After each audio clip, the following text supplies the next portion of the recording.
President al-Assad affirmed to the Foreign Minister of Democratic Korea that the West and other countries which support terrorism must realize that the threat of terrorism goes beyond the region to reach the whole world and the countries supporting it.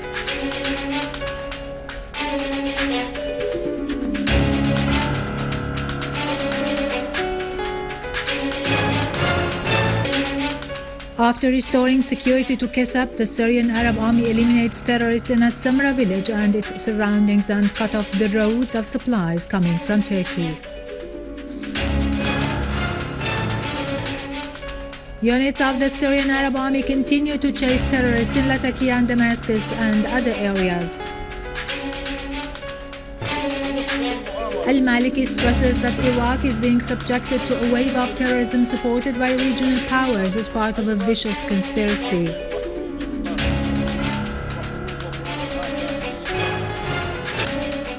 Iraqi troops continue their pursuit of terrorists and repel an ISIL attack in Baquba. An Israeli airstrike on Gaza causes material damage.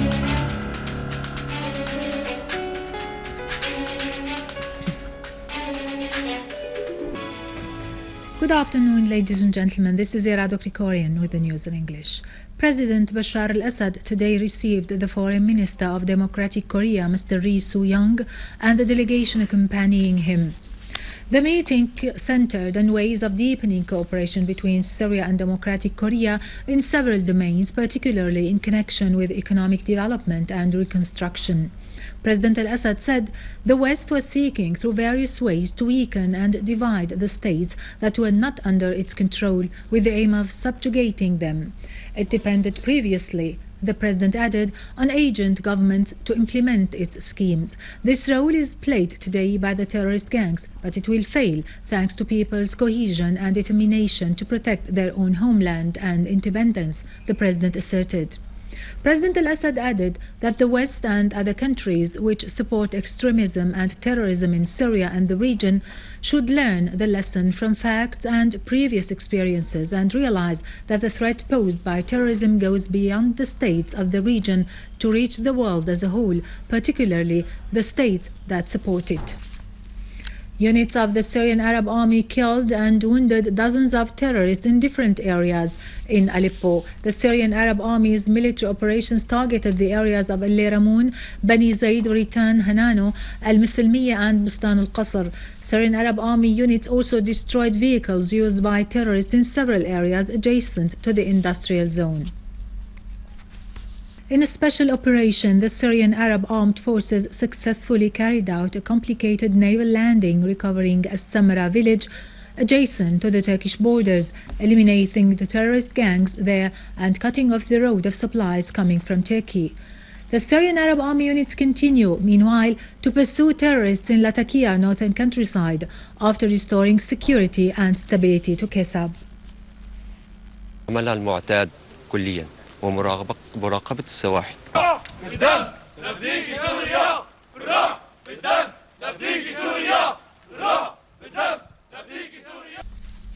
In a few days, the Syrian Arab Army has achieved a remarkable progress in taking control of new mountains and hills in Lattakia countryside, eliminating a large number of terrorists. Having taken control of the strategic fortified site, the Syrian Arab Army has thus seized the road between Kesab and the Furuluk forests, as well as Al-Zahi mountains chain overlooking Site 45 and Site 719 and Al-Larz hill, enabling the Syrian Arab Army to monitor any movement by the armed troops who fled in the direction of Al-Rabi'a, Al-Sauda and Al-Khudra villages. Several terrorists have been killed or wounded in Deraa and its countryside by the Syrian Arab Army units, who destroyed their hideouts and a number of their vehicles and criminal tools. Syrian Arab Army unit targeted an armed terrorist group who tried to attack a military checkpoint in the town of Inkhil in Deraa suburbs, killing and wounding the members of the group. Syrian Arab Army unit also destroyed a terrorist vehicle and killed its occupants on Tal Jabieh, Al-Sukkarieh, and 2 pickup vehicles near Ghabaghib. The Syrian Arab army units also destroyed a terrorist hideout in Al-Nasr farm in Deraa. They eliminated terrorist gatherings in Al-Nuaimah in Deraa eastern suburbs and in Atman village in the city's northern countryside.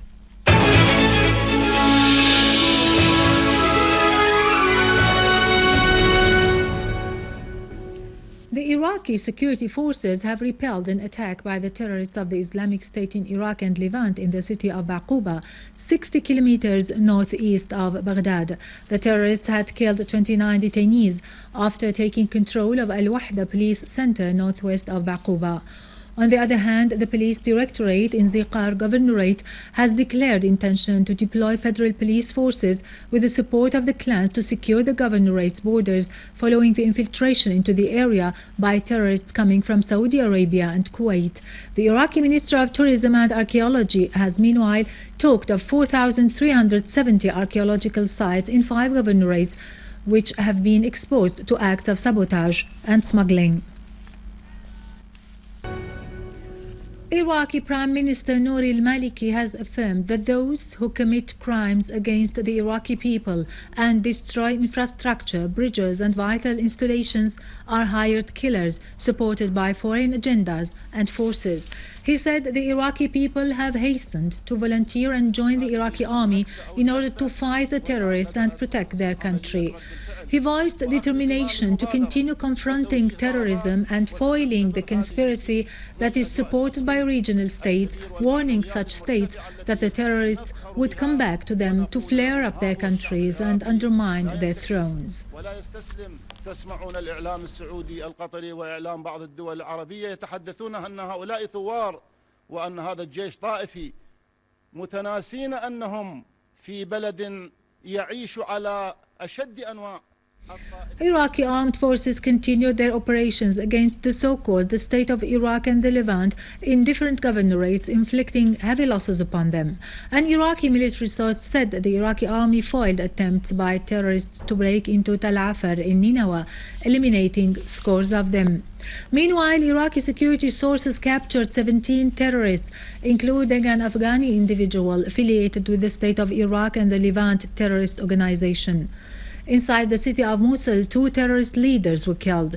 Meanwhile, high-ranking army officers stressed that more than 100 armored vehicles carrying Saudi plates near the Syrian-Iraqi borders. Several Iraqi sources reported that Saudi intelligence officers have entered the Iraqi territories to support the terrorists in different Iraqi parts. Iran's Assistant Foreign Minister for Arab and African Affairs, Hossein Emir Abdullahian, asserted that the U.S. administration is the reason for the emergence of the terrorist groups in Syria and Iraq, and the U.S. does not have any intention to combat terrorism. Abdullahian said that the Americans hold the top of the thread for those terrorist groups, pushing their movements to serve the U.S. interests. The Iranian officials stressed that Washington's allegations that they are coordinating with Iraq or cooperating with Iran in the fight against terrorism are nothing but part of efforts to serve the U.S. interests only. Abdullahian asserted that the fatwa of the Islamic religious references who urged for the unity of Iraq succeeded in foiling the scheme hatched by the enemies of the region.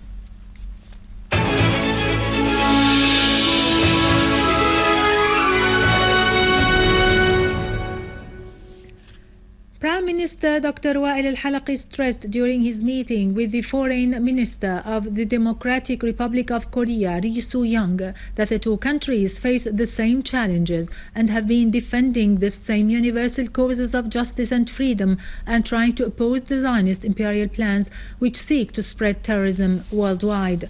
For his part, the Korean minister expressed the desire of his country to expand cooperation relations in the economic, industrial, agricultural, scientific and trade fields, praising the legendary steadfastness of the Syrian people in the face of the barbaric terrorist attacks against it and its ability to emerge victorious despite all difficulties. Israel has escalated its aggressive attacks against several areas in the Gaza Strip.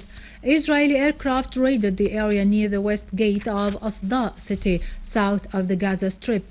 Other Israeli planes raided a workshop in Yafa Street, northeast of Gaza, causing further sabotage to Palestinian properties. On the other hand, Israeli naval forces targeted fishermen and their boats off Khan Yunis and Rafah cities south of Gaza, damaging several boats. In a ferocious aggression on the Palestinian people, Israeli forces of occupation continued to raid several cities and villages in the West Bank, arresting dozens of Palestinians, including 51 previous who had been released from the Israeli jails in 2011 in exchange for Israeli soldier Gilad Shalit. Meanwhile, for the fourth day in a row, Israeli forces of occupation kept the city of Hebron a closed military zone, while a number of Palestinians were injured by Israeli gunfire during clashes that erupted in Nablus. In occupied Jerusalem, the settlers stormed Al-Aqsa Mosque through the gate of Al-Maghariba, and the Israeli occupation forces prevented the students and the worshippers from repelling thugs of Israeli settlers.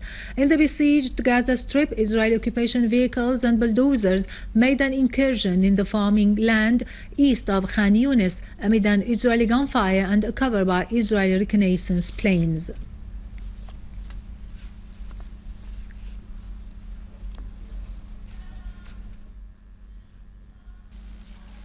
British Foreign Secretary William Hague has admitted to the increasing number of Britons who have joined the terrorist groups in Syria. Hague said that about 400 British nationals are fighting in Syria, some of whom within the ranks of the Islamic State in Iraq and Levant organization. On his part, British Deputy Prime Minister Nick Clegg also admitted to the threat posed by the presence of Britons fighting in Syria. Patriarch Gregorios III Laham, the Patriarch of Antioch and all the Orient for the Melkite Greek Catholics, has called on the states supporting terrorism in Syria to shoulder their responsibilities towards the terrorist war in the country and to stop the influx of weapons to the terrorists. During the opening ceremony of the Melkite Greek Catholic Church Synod in Ain Traz in Lebanon, Patriarch Laham said, Lebanon is currently in a state of vacuum in the presidency, calling on the parliament members to elect a president as soon as possible. Members of Egypt's new cabinet, headed by Prime Minister Ibrahim Mahleb, took an oath of office in front of President Abdel Fattah al-Sisi, who later chaired the first meeting of his new cabinet. Al-Sisi reviewed with the ministers the tasks and assignments of the future plan, on top of which was restoring security and order. Al-Sisi's directives to the ministers of defense and interior included pressing ahead with efforts to fight terrorism and to protect the borders and the national security. The new Egyptian government has 34 ministers, including 4 women. There are 13 new ministers, including Ambassador Sameh Shukri, who has become the foreign minister, while 21 ministers continued their work from the previous government.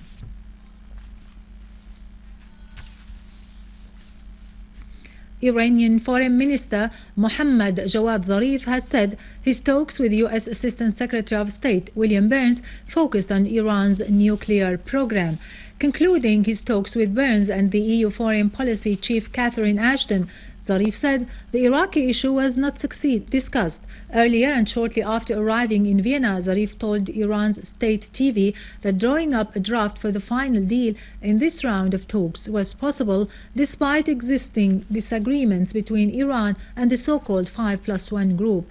Zarif is set to meet the Chinese and the Russian delegations in Vienna, as well as the General Director of the International Atomic Energy Agency, Yukiya Amano, ahead of the 5th round of nuclear talks aimed at finalizing an agreement on Iran's nuclear program. Russia's representative to the UN, Vitaly Churkin, was surprised by the absence of any reaction by the UN concerning the attack that targeted the Russian embassy in Kiev lately.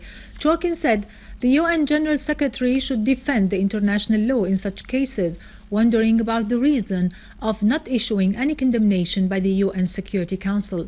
He also pointed out that many members have expressed their regret over the absence of any opportunity to condemn the attack, which was described by the French ambassador as a mistake, noting that disrupting the statement's issuance by the Lithuanian delegations shows a clear breach of UN traditions. Now to latest business and market news, but after a short break, stay tuned.